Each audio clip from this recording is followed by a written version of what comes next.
Prime minister কিন্তু বলছো যে শাকিলের টেলিফোন পেয়েছে, এবং ওই সময় সেনাবাহিনীও কিন্তু সাহায্য করার জন্য তৈরি ছিল, কিন্তু কেন পারে নাই? যেই কারণে প্রাইম মিনিস্টার এই এদেরকে সাহায্য করতে পারে নাই, এই একই কারণে আমি বঙ্গবন্ধুকে করতে পারি নাই। দ্য রিজন বিং, বিডিএনে অনেক কথা হয়েছে, কিন্তু আসল কারণটা কি? বীরের হত্যাকাণ্ডের দিন মঈন কেন মুভ করলো না? ট্রুপস ছিল, আর্মস ছিল, অ্যামিনিশন ছিল, সব ছিল। মঈন সঙ্গে সঙ্গে মুভ করছে বীরের হত্যাকাণ্ডের দরবার হলের বাইরে, কিন্তু তাকে মুভ করতে দেয়নি। কেন দিল না? কে দিল না? কারা তাকে বলে হুঁশিয়ার, সাবধান, লেট দেম ডাই, ওদেরকে মরতে হবে 57 জনকে। টেলিফোনের ওই পাশে। বীরের হত্যাকাণ্ডের আসল রহস্যটা কোথায়? জটটা কোথায়? কারা মঈনকে সেদিন মুভ করতে দেয়নি? অনেক বলছে, কিন্তু দেয়নি।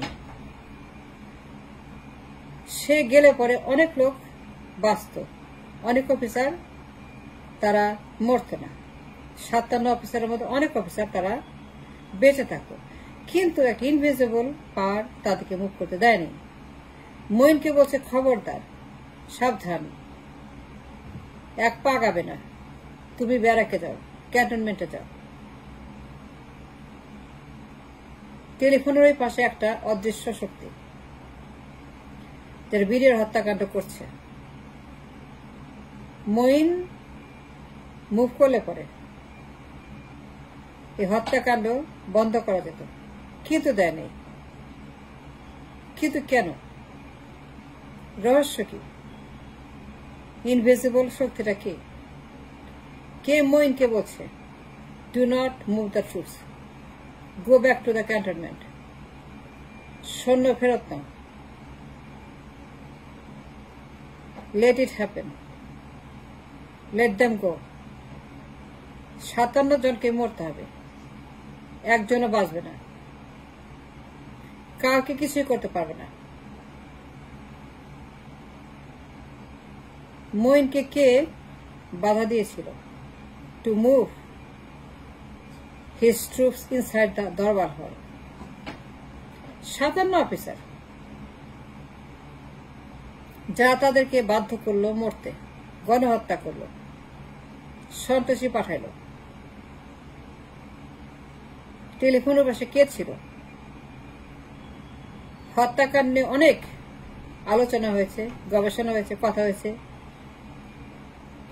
টকশো হয়েছে, অনুষ্ঠান হয়েছে, ঘন্টার পর ঘন্টা ভাইরাল হয়েছে, শেয়ার হয়েছে কোটি কোটি। কিন্তু এই ম্যাসাকারের আসলটা কোথায়?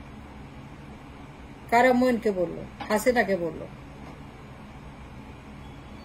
দে কান্ট মুভ। যদি মঈন কোন রকম ভায়োলেট করে তাদের অর্ডার, তাহলে পরে তারা ইনভেড করবে বাংলাদেশ, আক্রমণ করবে। ওই পাশ থেকে বলছিল যে আমরা সৈন্য মোতায়েন করেছি বর্ডারে, আমাদের সৈন্য অলরেডি বর্ডারে পৌঁছে গেছে, তারা মহড়া দিচ্ছে, তারা আর্মড, তারা রেডি টু ইনভেড বাংলাদেশ। আমরা ইনভেড করব, আমরা আক্রমণ করব, আমার যা আছে সেটা আমরা করব, তুমি যদি ব্যারাকে ফেরত না যাও। মঈন গেটেই ছিল, খবর পেয়ে মঈন আসছিল। যদি বাধ্য না করত, অনেকেই বাঁচত, অনেক অফিসার বেঁচে থাকত, মরতে হতো না। তাইলে যে শক্তি টেলিফোনের ওই পাশে ছিল, হাসিনাকে মঈনকে বারবার বলছিল হুঁশিয়ার, go back to the barrack. ও যেন কিছুতেই দরবার হলে গিয়ে বন্ধ না করে। যারা এই 57 জনকে পিক করলো, চুজ করলো, 57 জন ভিন্ন মতের, ভিন্ন আদর্শের, ভিন্ন ফিলিংস, ভিন্ন মতাদর্শ, দেশপ্রেমিক বীর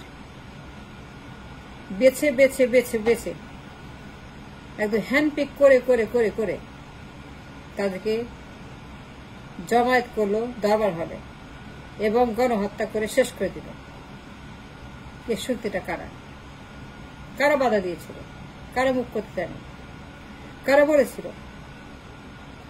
যে না, থামানো যাবে না, লেট দেম গো, ওদেরকে মরতে দাও, ওরা মরবে, 57 জনই মরবে, একজনকে বাঁচিয়ে রাখা যাবে না, 57 জনকে খতম করা হবে। হাসিনাকে, মঈনকে এত কথা বলি, এত আলোচনা করি, কিন্তু পিডিআর এর মতো একটা ইনক্রেডিবল ইভেন্ট, যে কোনো দেশের জন্য বিরাট ক্ষতি, 71 এত লোক মারা যায়নি। আসল কারণটা বলতে হবে এবং জানতে হবে, গবেষণা করতে হবে, গভীরে যেতে হবে, বের করতে হবে রহস্যটা কোথায়, এগুলো কেন হয়, এরকম কেন হয়, কেন হুমকি দেয়, ডিফেন্ড করতে পারবো না কেন হুমকি দেয়, যুদ্ধ করতে পারবো না কেন হুমকি দেয়, প্রতিবাদ করতে পারবো না কেন হুমকি দেয়, করতে পারবো না, এর কারণ আছে। বীরের ম্যাসাকারের পেছনে যে কারণটি রয়েছে, যে কারণে সেদিন সেনা মুভ করা যায়নি, হত্যাকাণ্ড থামানো যায়নি, বন্ধ করা গেল না, মঈন হাসিনা দুইজনেই was instructed not to do so, দুজনকেই সাবধান করা হয়েছে। এটা কারণ গোপন চুক্তি ইন্দিরা মুজিবের, তাদের সিক্রেট এগ্রিমেন্ট যে আমার দেশের সেনাবাহিনী, রাজনীতি, অর্থনীতি, বর্ডার, সীমান্তে যা কিছু হয়, সীমান্তের অধিকার, ক্যান্টনমেন্টের অধিকার, সেনাবাহিনীর অধিকার, রাজনীতির অধিকার, অর্থনীতির অধিকার, সিদ্ধান্তের অধিকার, স্পেশালি সেনাবাহিনী কি করবে কি করবে না, কি পারবে কি পারবে না, কতদূর তারা যাবে যাবে না, তাদের ক্ষমতা, সক্ষমতা, ডিফেন্স পাওয়ার নিয়ন্ত্রিত করা হয়েছে। তাদের ডিফেন্স পাওয়ারকে সীমিত করা হয়েছে এবং তারা ইন্ডিয়ান আর্মির আন্ডারে কাজ করে, ইন্ডিয়ান আর্মি তাদেরকে নিয়ন্ত্রণ করে, ইন্ডিয়ান আর্মি তাদেরকে যা বলে তা সেটা শুনতে বাধ্য, সেটা মানতে বাধ্য, এবং সেটা হচ্ছে গোপন চুক্তির মাধ্যমে ইন্দিরা মুজিবের। এই চুক্তির মাধ্যমে তার সকল ক্ষমতা খর্ব করা হয়েছে। অনলি পাওয়ার দে হ্যাভ আনুষ্ঠানিক, টুঙ্গিপাড়া আর 32 নম্বর, বিগল বাজানো, লেফট রাইট করা, ফুল দেওয়া, মার্চ করা, স্লোগান দেওয়া, অনুষ্ঠান করা, এর বাইরে অন্য কোনো পাওয়ার সিজ করা হয়েছে, সংক্ষিপ্ত করা হয়েছে, নিয়ন্ত্রণ করা হয়েছে। দিল্লির গোলামি করে, দিল্লির চাকরেরা, আমাদের সেনাবাহিনী এতে কোনো ক্ষমতা নাই, যে কারণে বীরের হত্যাকাণ্ডের দিন কিছুই করতে পারে নাই, যে কারণে 3টা সেনা অভ্যুত্থান, অস্থিরতা, গোপন চুক্তির বিরুদ্ধে বিদ্রোহ, অভ্যুত্থান, যুদ্ধ, 15 আগস্ট, 3টা অভ্যুত্থানের পেছনে গোপন চুক্তি নিয়ে অস্থিরতা, গোপন চুক্তির বিরুদ্ধে বিদ্রোহ, দখল, উদ্দেশ্য গোপন চুক্তি বাতিল করা, গোপন চুক্তির বিরুদ্ধে সেনাদের মধ্যে, জাসদের মধ্যে, সর্বহারার মধ্যে অস্থিরতা, সবারই একটাই কথা, গোপন চুক্তি বাতিল করা। গোপন চুক্তি বাতিল করতে হবে। ইন্দিরা মুজিবের গোপন চুক্তি যা আমাদের দেশের সকল সার্বভৌমত্ব নিয়ন্ত্রণ করছে, সেনাবাহিনী, রাজনীতি, অর্থনীতি, বর্ডার, এই চুক্তি বাতিল করতে হবে।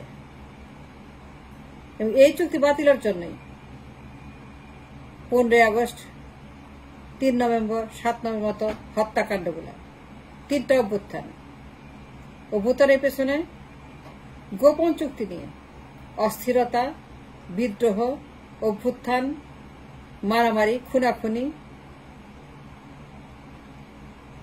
এই কারণে মইন মুভ করতে পারে নাই, তাকে মুভ করতে দেয় নাই।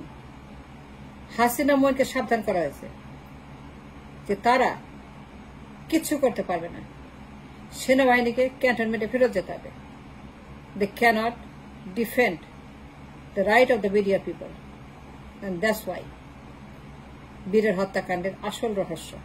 গোপন চুক্তির কারণে বীরের হত্যাকাণ্ডের দিন মইন চাইলে পরেও বন্ধ করতে পারেনি, ইনভেট করতে পারেনি, ডিফেন্ড করতে পারেনি।